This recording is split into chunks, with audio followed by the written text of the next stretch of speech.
more can I say? Top Billin. All right, Top Billin. The only way to stop Jugular Joe Burrow is to cheat. Let's count them out. 1, 2, 3, 4, 5, 6, 7, 8, 9, 10, 11, 12. That's how you stop Jugular Joe Burrow. You gotta go above and beyond the Call of Duty. All right, 3x1 into the boundary. Gonna have a deep corner route right here, almost like a sail route by the inside receiver Justin Jefferson. You have what amounts to kind of a curl by Terrace Marshall, just kind of a hook over the ball by Thad Moss, and then a clear out route by Jamar Chase on the other side. Also a flat route by Clyde Edwards-Helaire. These guys took, when I said flood more bodies in the field for the pass, right? Maybe not concentrate on your pass rush as much. They took it literally.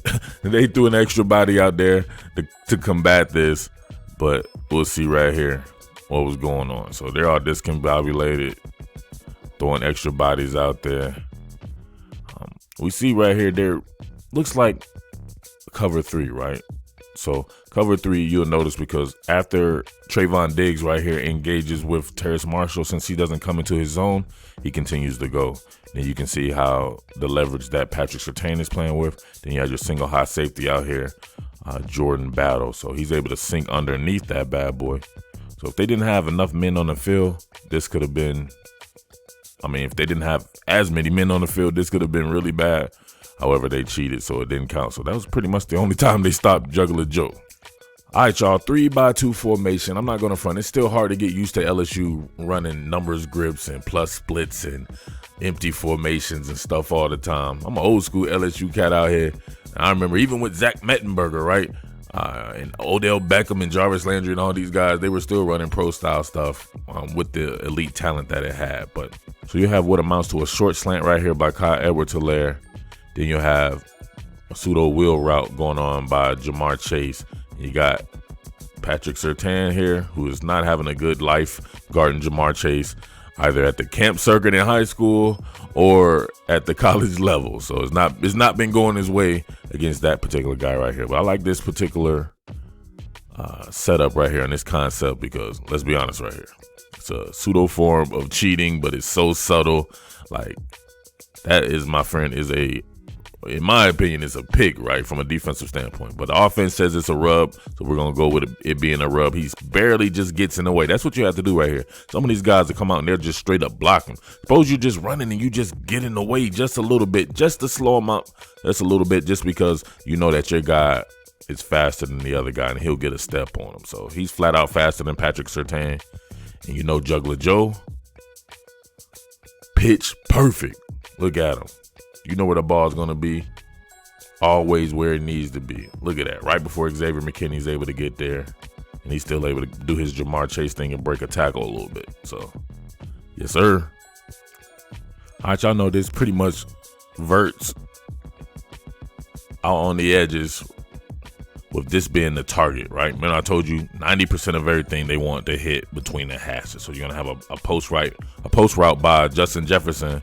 You're going to have your standard check down by Thad Moss, and then same over here, crossface into the flat for Clyde Edwards-Helaire, my man.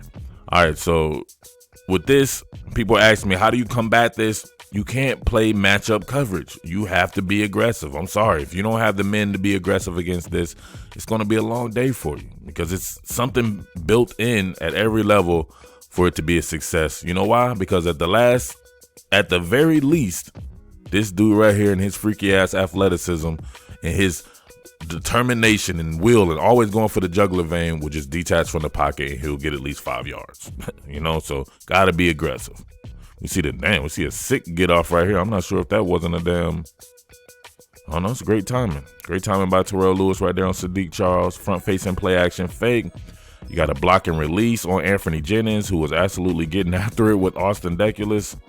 Blocks and releases. But look, so this essentially, when you're playing matchup, right, zone underneath and kind of a cover 3 going on right here, What are you going to do about this, man? All you got to do is settle right in front of him. He's going to put the ball to where Xavier McKinney probably can't get there. As great of a player as he is, look at that. And he put it a little out, right? So it's even harder for Xavier McKinney because he was charging straight upfield. That's just a good throw, good planning of routes against that particular defense. So look, if it ain't broke, don't fix it. Run the same exact play and get even better results this time. Front facing play action fake. He becomes the dump off. Same thing right here for Thad Moss if nothing is open. But this is what they want. They want you to be scared and play one high safety, right? A post safety. Because if there's leverage, if they feel they have a one-on-one matchup they can exploit, they'll do just that. So that's what the command is right there. So you see Jamar Chase on Trayvon Diggs. I just don't think he can compete with the dude, right? As good as Trayvon Diggs is, his level of difficulty going against Jugular Joe and Jamar Chase, right? You see the chicken fighting stage right here. He's turning to locate, right? But he's just turning too late, and he actually can't locate in time. And Jamar Chase is the one that's able to make the adjustment. Goes up. Not sure what Trayvon Diggs. He mistimed his jump really bad. Sports Center highlight. Strike up the band. Damn, made a man break dance. Boogaloo shrimp. These bunch formations and snug alignments are extremely tough to deal with, no doubt about that, especially when they add these clear out wheels on top of it. So you're going to have the wheel route by the first receiver in the bunch, Terrace Marshall. Going to have a sharp slant by Jamar Chase, and then you're going to have another delayed sharp slant by Justin Jefferson coming behind that. You have Thad Moss on a deep out, Clyde Edwards-Helaire on the flat route. All right, here we go on the pool. Empty set without being a spread. You already know what's going to happen, right? Let's be honest. I say 90% of the action happens right around these hash marks, right in between. So let's get it. Climbing back up in the pocket. We can't see it off camera right here. But buying this time for Justin Jefferson to clear because they're pseudo scared, right? Running too much zone. Way too much zone going on right here. Needs to be a little bit more aggressive. Now, it's man coverage, right? It's matchup zone, but it still voids in this kind of behavior, right? This defensive behavior. It's Justin Jefferson right between the hashes. Got to be more aggressive. Too many athletes, too great of a Heisman Trophy quarterback. A lot of stuff's going to make these type of offenses tough to stop. First and foremost, on both sides, you saw too much of this, too much relying on getting signals. We saw it from a young Derek Stingley. We see it here from Patrick Surtain, not even looking when the ball is snapped. But these type of pseudo mesh routes, right? Almost like scissor concepts.